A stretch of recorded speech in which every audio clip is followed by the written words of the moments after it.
નમસ્કાર, સ્વાગત છે આપનું. છું સમીર. છેલ્લા 24 કલાકમાં કોરોનાના નવા 376 પોઝિટિવ કેસ નોંધાયા છે ગુજરાતમાં અને 24 કલાકમાં કોરોનાના 29 દર્દીના મોત નિપજ્યા છે.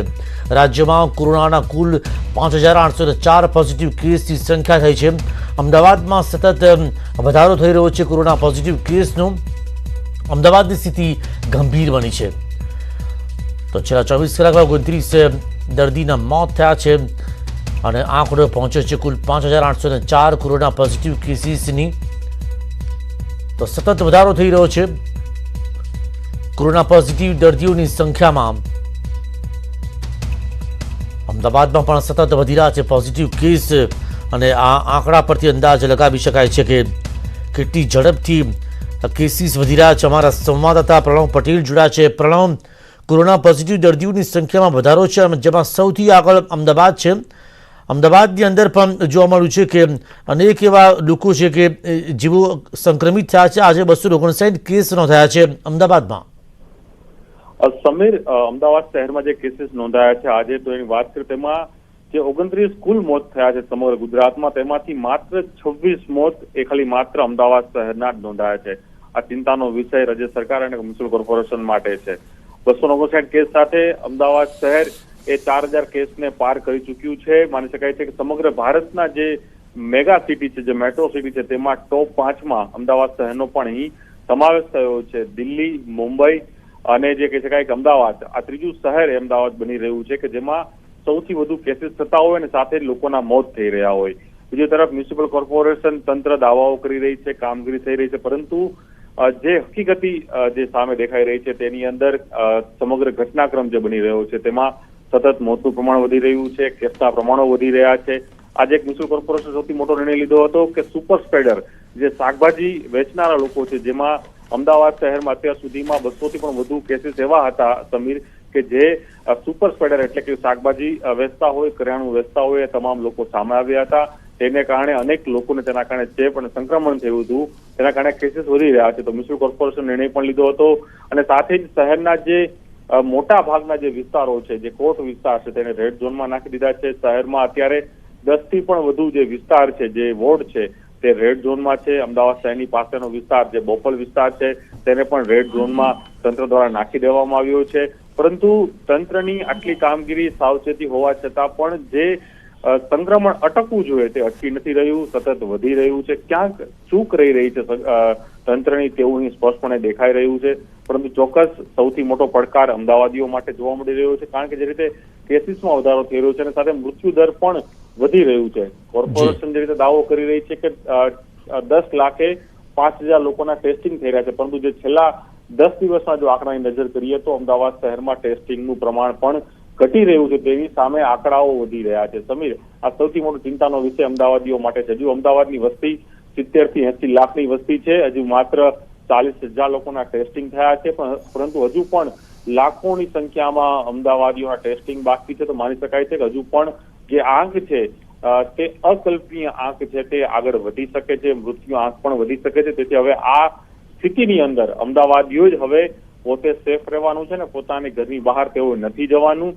ન્યૂઝની ટીમ પોતાની સામૂહિક જવાબદારી નિભાવીને સતત લોકોને અપીલ પણ કરી રહી છે કે આપ આપના ઘરમાં રહો, કારણ કે આજે ડોક્ટર જયંતિ રવિએ કહ્યું કે સોલિડરિટી ટ્રાયલ જે કરવામાં આવશે તો તે છે શું કે હું અને ICMRની જે મંજૂરી મળી ગઈ છે તેમનું કહેવું છે? ચોક્કસ સરકાર, રાજ્ય સરકાર સતત કેન્દ્ર સરકાર સંપર્કમાં છે. કેન્દ્ર સરકારની નવી ગાઈડલાઈનો આવી રહી છે, તે પ્રમાણે રાજ્ય સરકાર કામ પણ કરી રહી છે. આપ જોઈશું કે છેલ્લા 2 દિવસમાં નવી અલગ ગાઈડલાઈનો કેન્દ્ર સરકારે પણ બહાર પાડી હતી. ગૃહ મંત્રાલય એક નવી ગાઈડલાઈન બહાર પાડી છે. તેમાં અનેક વિસ્તારોને રેડ ઝોન જાહેર કરી દીધા હતા અને અમદાવાદ શહેર જે છે, અમદાવાદ જિલ્લો, તે પણ રેડ ઝોનની અંદર છે. તેથી રિસ્કનું પ્રમાણ વધારે છે. મેં પહેલા જ કહ્યું કે સમગ્ર ભારતની અંદર અમદાવાદ જે શહેર છે તે ટોપ 5 શહેરોમાં આવી ગયું છે. એક આ મોટો ચિંતાનો વિષય છે. જે સરકારની ગાઈડલાઈન છે તે પ્રમાણે ગુજરાત સરકાર પણ અન્ય જે કોર્પોરેશનો છે, નગરપાલિકાઓ છે, તેને સૂચના આપી રહી છે અને એ ગાઈડલાઈન પ્રમાણે જે કામ થાય તે પ્રકારે કરવાનો પ્રયાસ અહીં કરવામાં આવી રહ્યો છે. આભાર પ્રણવ, આ તમામ જાણકારી આપવા બદલ. તો મોટી સંખ્યામાં પણ જે કેસોનું ટેસ્ટિંગ થાય તેવી સંભાવના છે અને તે માટેની જે મંજૂરી જે મળી હોવાનું જે સામે આવ્યું છે અને તે તજજ્ઞ ડૉક્ટર્સ છે તેમની પણ જે સેવા લેવામાં આવશે કે જેથી જે મોતની સંખ્યા જે છે તેના પર કાબૂ મેળવી શકાય. બહુ ઓછા લોકો જે છે કે જેઓ સાજા થઈને બહાર આવતા હોય છે, પરંતુ તે સંખ્યા વધે તે માટેના પ્રયત્ન માટે હવે સરકાર વધુ પ્રયત્ન કરશે તેવું તેમનું કહેવું છે. હવે વાત કરીશું પાણીના પોકારની.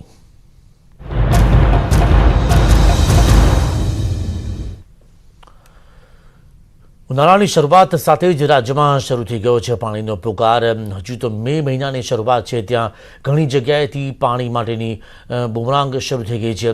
ગત ચોમાસામાં 100% કરતાં પણ વધુ વરસાદ પડ્યો હતો, ત્યારે સવાલ થાય કે આટલો વરસાદ થવા છતાં પણ પાણી ક્યાં ગયું? આનો જવાબ હોય કે ન હોય, પણ એ સત્ય છે કે કેટલાક વિસ્તારોમાં આ ઉનાળો આકરો સાબિત થશે. જોકે પ્રજાને પાણીની કોઈ તકલીફ ન પડે તે માટે સરકારે પણ એક્શન પ્લાન તૈયાર કર્યા હોવાનો દાવો થઈ રહ્યો છે.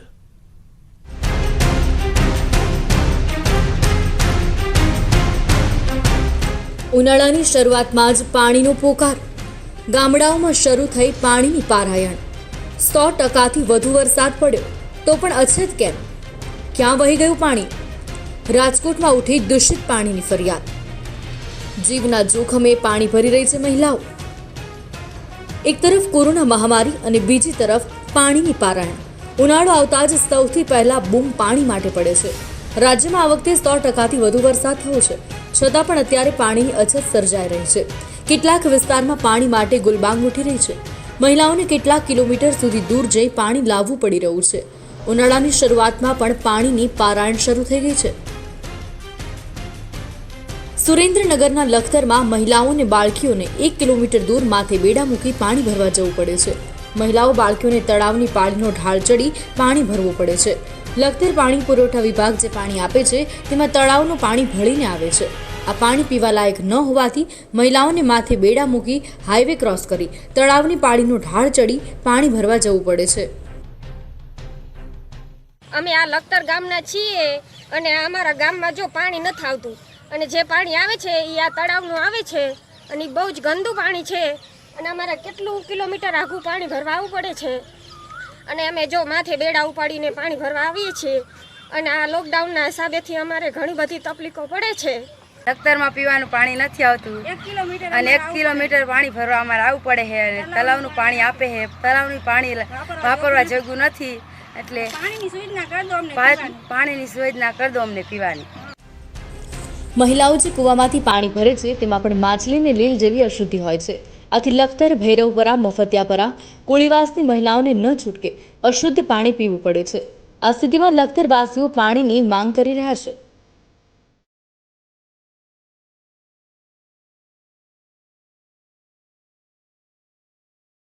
ગીર સોમનાથના પીખુર ગામમાં પણ પાણી માટે વલખા શરૂ થઈ ગયા છે.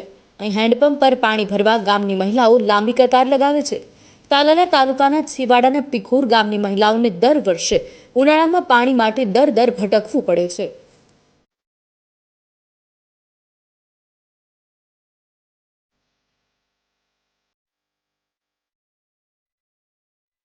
એવું નથી કે ગ્રામ પંચાયત પાણીને લઈ ચિંતિત નથી.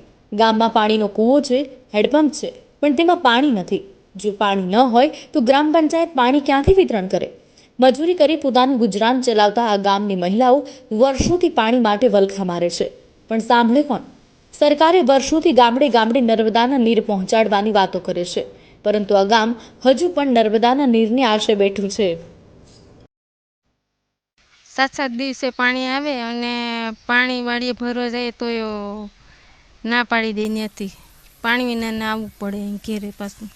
દર વર્ષે માંગ કરે પણ આ માંગ પૂરી નથી થતી પાણીની.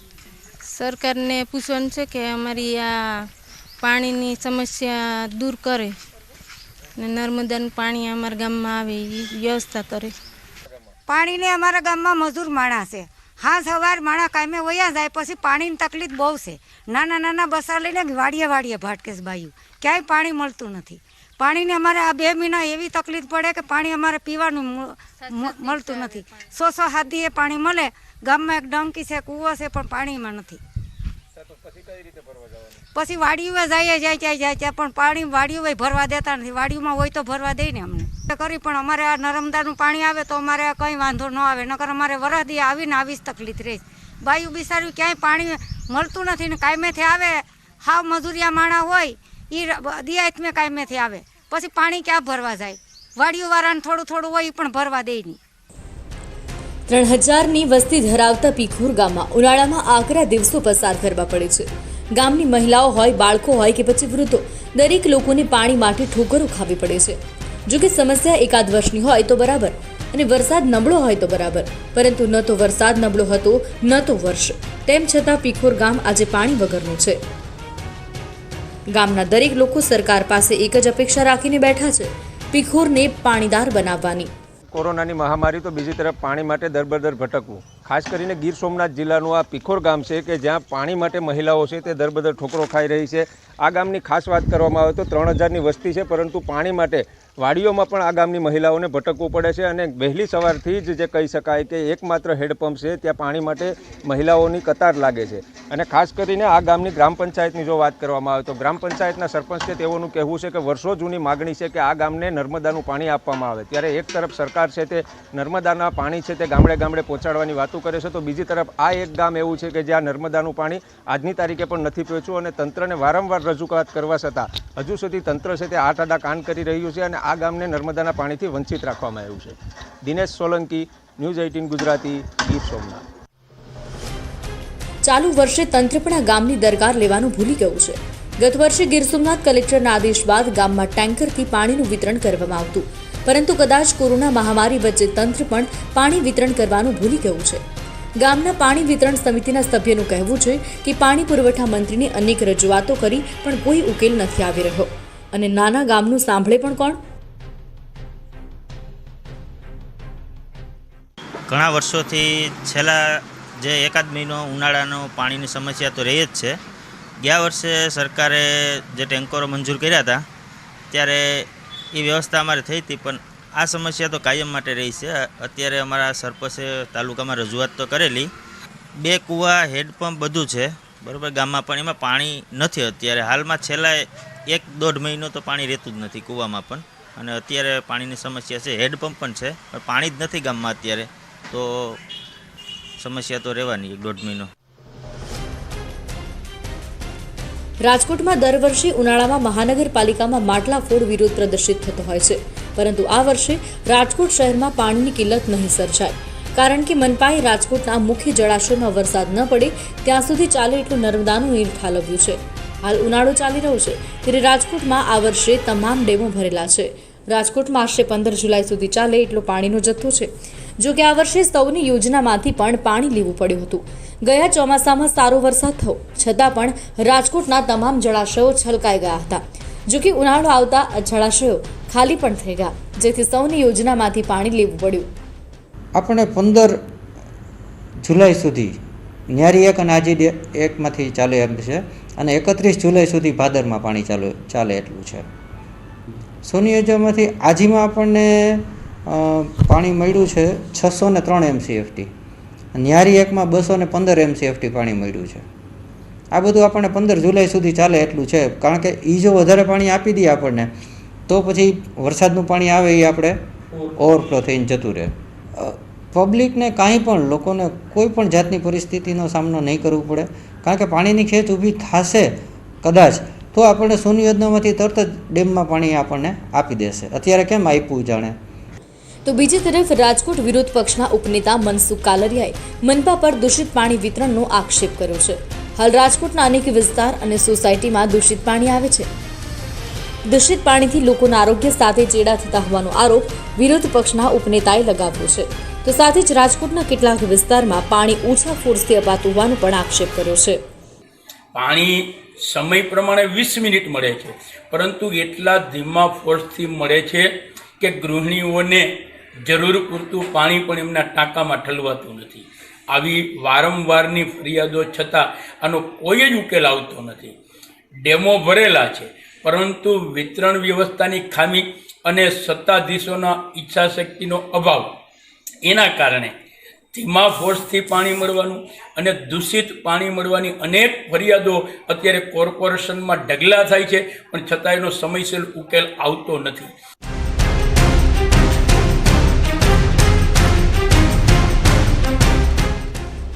રાજ્યમાં પાણીની સમસ્યા વિકટ નહીં બને તેવું સરકાર આશ્વાસન આપે છે. પ્રશાસનનું કહેવું છે કે રાજ્યમાં પીવાના પાણીનો જથ્થો પૂરતા પ્રમાણમાં છે.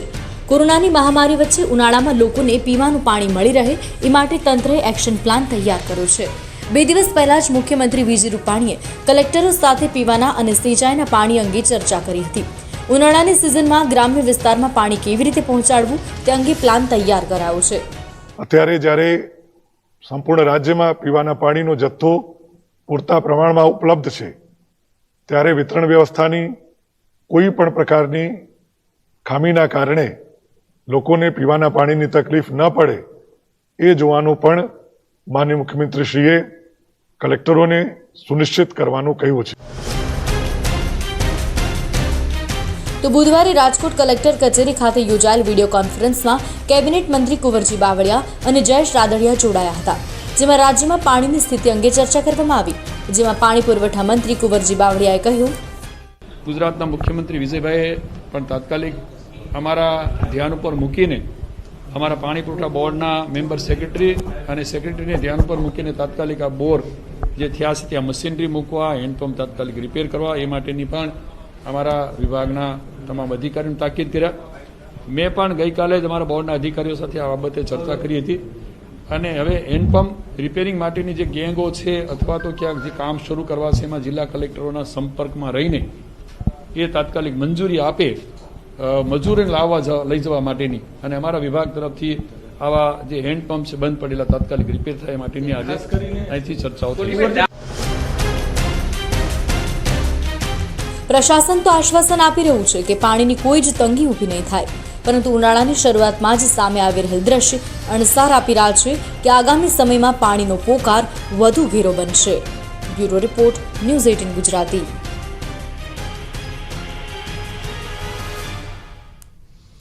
સમય છે એક વિરામનો.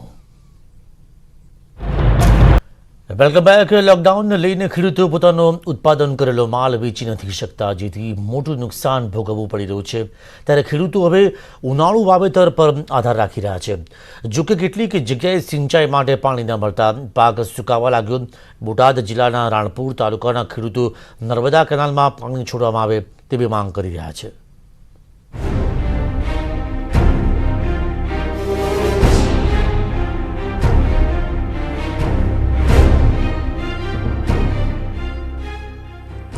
ચાલુ વર્ષે વધુ વરસાદને કારણે ખેડૂતોને ખૂબ મોટું નુકસાન ભોગવવું પડ્યું. બાદમાં કોરોનાના કહેરને કારણે લોકડાઉનમાં ખેડૂતોની હાલત કફોડી બની છે. તૈયાર કરાયેલ પાકનું ઉત્પાદન ખેડૂતો તેમની અપેક્ષા મુજબ નથી મેળવી શકતા, જેથી મોટું આર્થિક નુકસાન થઈ રહ્યું છે. તો બીજી બાજુ ઉનાળુ પાક માટે સિંચાઈનું પાણી ન મળતા ખેડૂતો મુશ્કેલીમાં મુકાયા છે. બોટાદ જિલ્લાના રાણપુર તાલુકાના ખેડૂતો નર્મદા કેનાલમાં પાણી છોડવાની માંગ કરી રહ્યા છે. સાહેબ, ખેડૂતોની દયનીય પરિસ્થિતિ છે એટલા માટે કે અમારે ગયા ચોમાસાની અંદર અતિશય વૃષ્ટિના કારણે રાણપુર તાલુકાને લીલો દુષ્કાળગ્રસ્ત જાહેર કર્યો. એમાં સરકારે યથાશોક જે કંઈ મદદ કરી એ કરી. એ વખતે નિર્ણયના અંતે બધું ફેલ ગયા પછી રવિ પાક અને ઉનાળા પાક માટેના બધા ખેડૂતોએ પ્રયત્ન કરીને વાવ્યું. હવે એ વાયા પછી અત્યારે છેલ્લે નહેર બંધ થઈ ગઈ. બોટાદ જિલ્લામાં હાલ ઉનાળુ પાકના વાવેતરમાં ખેડૂતોએ તલ, જુવાર અને બાગાયતી પાકનું વાવેતર કર્યું છે. ત્યારે હાલ ઉનાળુ પાકોને પાણીની જરૂરિયાત છે, પણ કેનાલમાં પાણી બંધ હોવાથી ખેડૂતોને ભારે હાલાકીનો સામનો કરવો પડી રહ્યો છે. પાકને પિયત માટે પાણી ન મળતા પાક બળી રહ્યા છે. ત્યારે રાણપુર તાલુકાના ખેડૂતોની માંગણી છે કે નર્મદા વિભાગની લીંબડી બોટાદ બ્રાન્ચ કેનાલમાં પાણી છોડવામાં આવે, જેથી ખેડૂતોનો પાક બચી શકે. હવે અત્યારે તલ છે, જહાર છે, બાગાયત છે, એટલી સુકાય છે. લોકડાઉનના કારણે અમારે તૈયાર થયેલો પાક, જેને જામફળ છે, દાડમ છે, અન્ય પાક, આજે કપાસ ખાવાના ઘેર પડ્યો છે, ચણા છે, ઘઉં છે, આ પરિસ્થિતિ એમનેમ છે. હું પણ એપીએમસીમાં જ છું. હવે અત્યારે ખેડૂતોની દયનીય પરિસ્થિતિ છે. 17 તારીખે નહેર બંધ થઈ ગઈ છે. અત્યારે પીવાના પાણીની મુશ્કેલી છે, પણ અમારો જે તૈયાર પાક જે થયેલો છે એ ફેલ થાય છે. લોકડાઉનમાં મુશ્કેલી આવી, અતિવૃષ્ટિની નુકસાની આવી અને થોડુંક બાકી રહેતું હતા, નહેર બંધ થઈ અને અત્યારે નહેરની અંદર લીલા લહેર છે એવું પાણી છે. આ પાણી જો અત્યારે નહીં છોડો, પાણી એમને દરિયામાં નાખવાનું છે તો ખેડૂતોને પાવાનું પ્રિય થાય, પીવાનું પાણી રહે, માલઢોરને રહે. એટલે વહેલામાં વહેલી તકે અમારા નહેર ચાલુ થાય એવી અમારી લાગણી અને માંગણી છે. રાણપુર તાલુકા પંચાયતના મદદનીશ તાલુકા વિકાસ અધિકારી RM પટેલનું કહેવું છે કે લોકડાઉનને કારણે ખેડૂતો પૂરતો માલ નથી વેચી શક્યા, ત્યારે ઉનાળુ પાક માટે કેનાલમાં પાણી છોડવા તેઓ અધિકારીઓ સાથે વાતચીત કરશે. હાલ રાણપુર તાલુકામાં વધતા જતા બાગાયત ના પ્રમાણ, બીજા ઉનાળુ જે પાક છે ઘઉં, જુવાર, બાજરી જે કંઈ, એમાં હાલે ખરેખર પાણીની જરૂરિયાત ખૂબ જ છે. અને બીજા નંબર એ કે કેનાલમાં પાણી છોડવામાં આવે. અને બુલેટિનના અંતમાં જોશું કોરોના અપડેટ.